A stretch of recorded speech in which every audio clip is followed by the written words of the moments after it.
All right, Steelers fans, welcome back to the second half of the Let's Ride podcast. Hope you enjoyed that first half. I know I did. Hey, mailbag time, Wednesday. That's what we do. Every Wednesday, every Tuesday, I put out the tweet. You can find it at the Twitter handle that you see on the screen for watching on YouTube, or at J Hartman, HARTMAN_PIT. You don't have to follow, you just have to find it. You respond. I answer the question live here on the show every single Wednesday. Let's get this show off right with believers. He said, Ride or Die Crew poll of the week. He's been doing this. How we all probably feel edition. And the options were, I want the quarterback to be, here are the options, depends on, so everyone shuts the hell up about it. And that's actually right. I actually voted for shuts the hell up. So I agree with that. But he continues with the real Ride or Die weekly poll. I feel like we never speak about trading down in the draft. I'd consider it with the depth and the possibility of our best round one targets being off the board. That being said, I know what they usually do, but if I controlled the draft, I would. His options for the poll this week are trade up for a top 10, trade down for more picks, stand pat and draft the best player available. So this is difficult. I would always say trade down, but it's exactly what are you giving up? I'm going to say stand pat and take the best player available based on the fact that I think that the Steelers have very specific team needs that they want. Depends on what they do in free agency too. So let's revisit this after free agency when we get closer to the draft. Dave Schofield chimes in and says, where are all the dad jokes this week? They came in a little bit later than you, but that's fine. He said, in case you don't get any, here's what Dave said. My friend keeps telling me to cheer up these days. He says it could be a lot worse.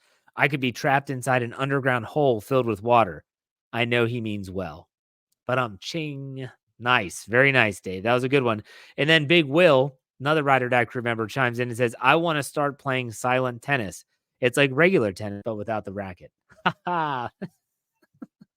He's actually pretty good. All right, let's move on. Diego Fernandez, his last year, we focused on having players with ball skills in the secondary. However, Minka had to play the box and had 0 interceptions the whole season. Do you think the focus should be on bringing players with skill sets that highlights our playmakers, such as we had with Edmonds and Millette? Okay, so you kind of said what I said in the defensive part of the first half of the show, which was I think they need to surround and fill those gaps. The players that this is what they need is to get Minka back in the back half doing what he does best. So I think, yeah, they need to do their diligence with a guy like Terrell Edmonds. He didn't play poorly this year. He's just not a flashy guy, but he could be just what the Steelers need. So if he's out there and they can grab him and they want him, which they should, pick him up, as they said in Dumb and Dumber. Eric Askew said Ben and AB or Lemieux and Yager. This, Eric, and honestly, let me say this. I thought the Yager jersey retirement process, the whole ceremony was just phenomenal. Was just fantastic. When the 68 went up into the rafters, it was great. And it brought me back to my childhood. I remember my best friend growing up, his grandmother lived across the street. She was a teacher. I mean, you want to talk about Yarmer Yager fever in the area, not just in Pittsburgh, but that whole area. She had a life-size like poster of Yarmer Yager in her classroom, and she posted his stats on her. I mean, she wasn't a math teacher.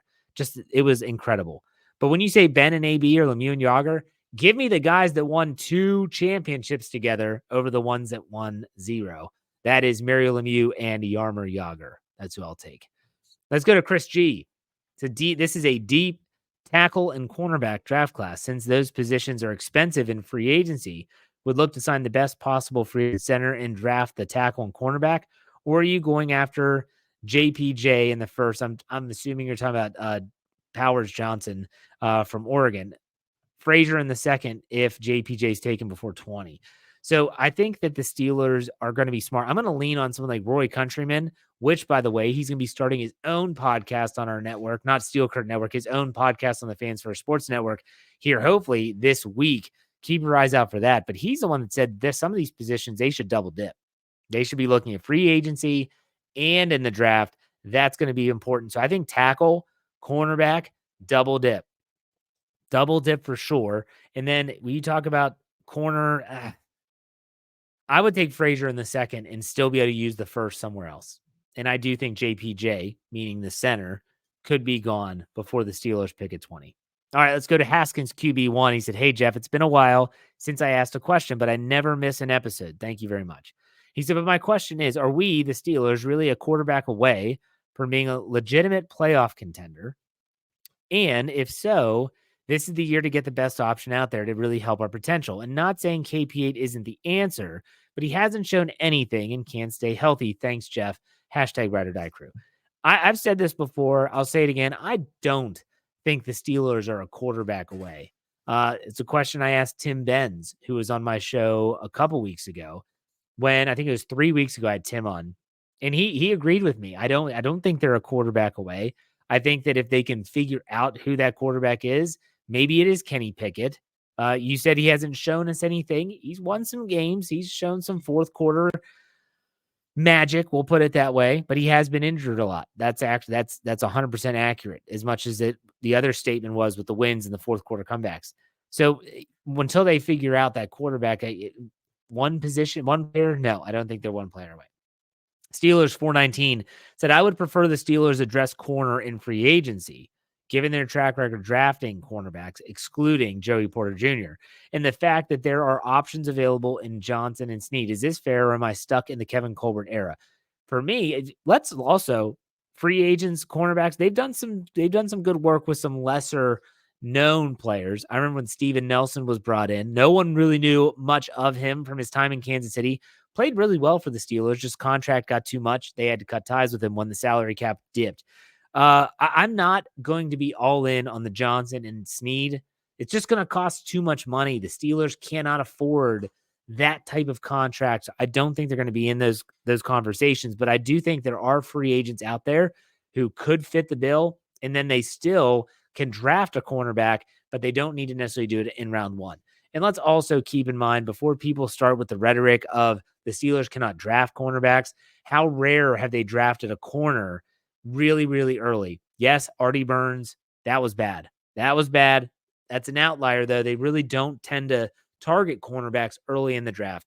And plus, with Omar Khan and Andy Weidel, I'm going to reserve judgment and not lump them into that as well. All right, let's go to Brian Haynes. How do you feel about our quarterback room for next season? Apparently, we're going to go after Cousins, Wilson, Jimmy G, Flacco, and Huntley. He's joking. We're going to be loaded. Seriously, though, are you more worried about quarterback or offensive line in 2024 as we sit here today? I'm worried about both. There's a part of me that thinks that Mason Rudolph is not going to be back. And I think that someone's going to pay him a lot of money. I've talked about that with Chris Carter on Monday. And I asked him that question. Do you think he would want to come back? He said, that's a great question. And he's thought about it. He's like, I don't know.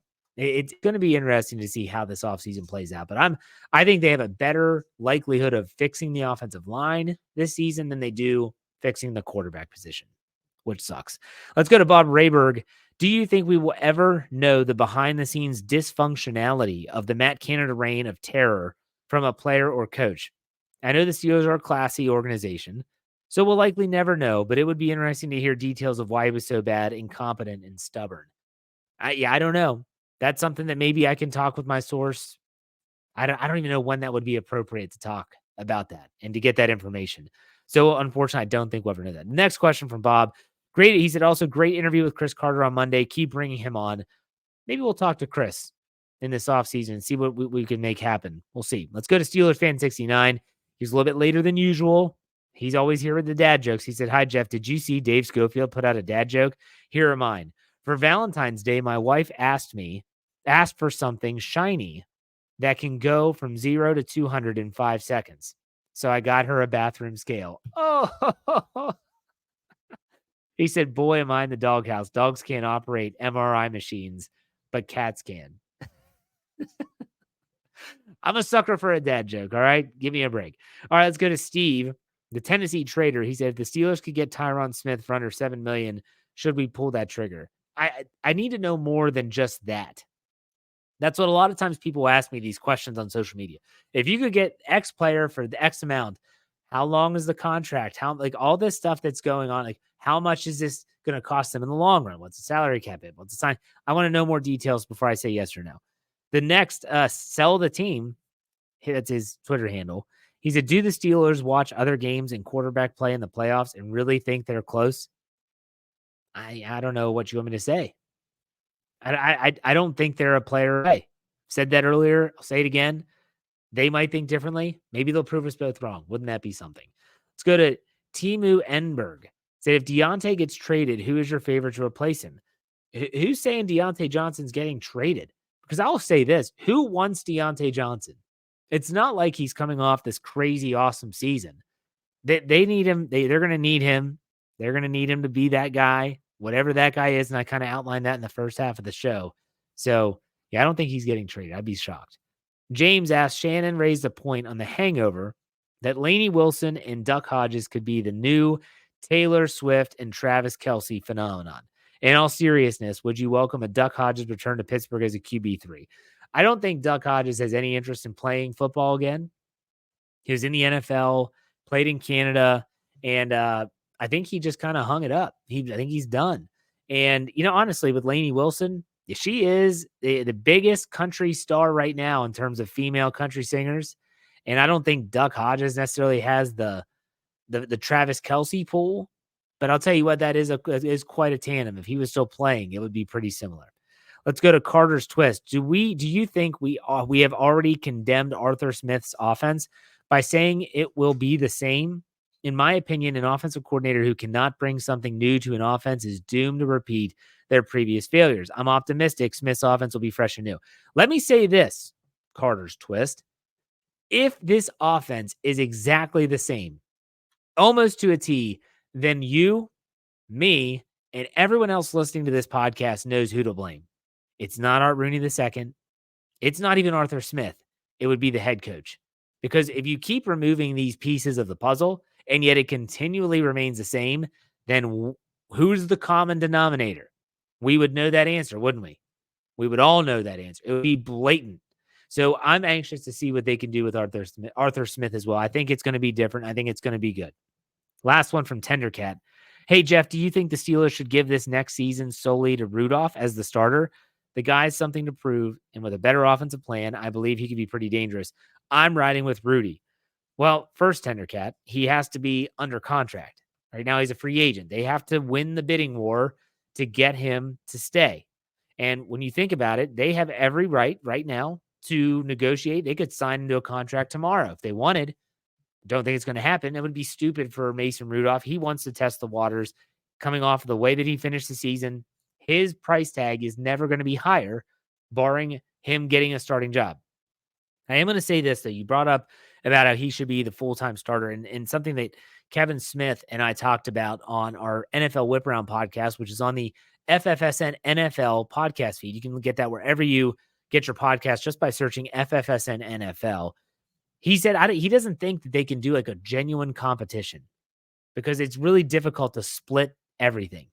He said in this game, football, you need the quarterback that's going to be your quarterback getting the brunt of the reps. I don't know how they would do this. It would get dicey. So we'll see how this plays out. I'm all for an open competition if they can make it work and if it's a genuine, honest, open competition. Meaning whoever plays the best in training camp, OTAs, mini camps, fast forward to the preseason, then they are named the starting quarterback. Not the guy who was drafted in the first round just because he was drafted in the first round.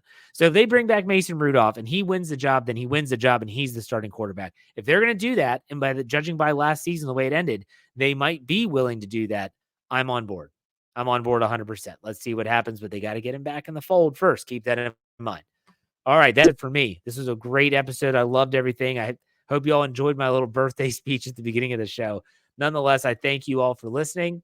Thank you all for being part of the Ride or Die crew. Make sure you check out all of our podcasts at the Steel Curtain Network and check out steelcurtainnetwork.com. Give us a shot over there on the written side. I think we do some pretty awesome work. In the meantime, you know how we finish it up. Be safe, be kind, and God bless. Have a great rest of your week. We'll see you on Friday. Go Steelers.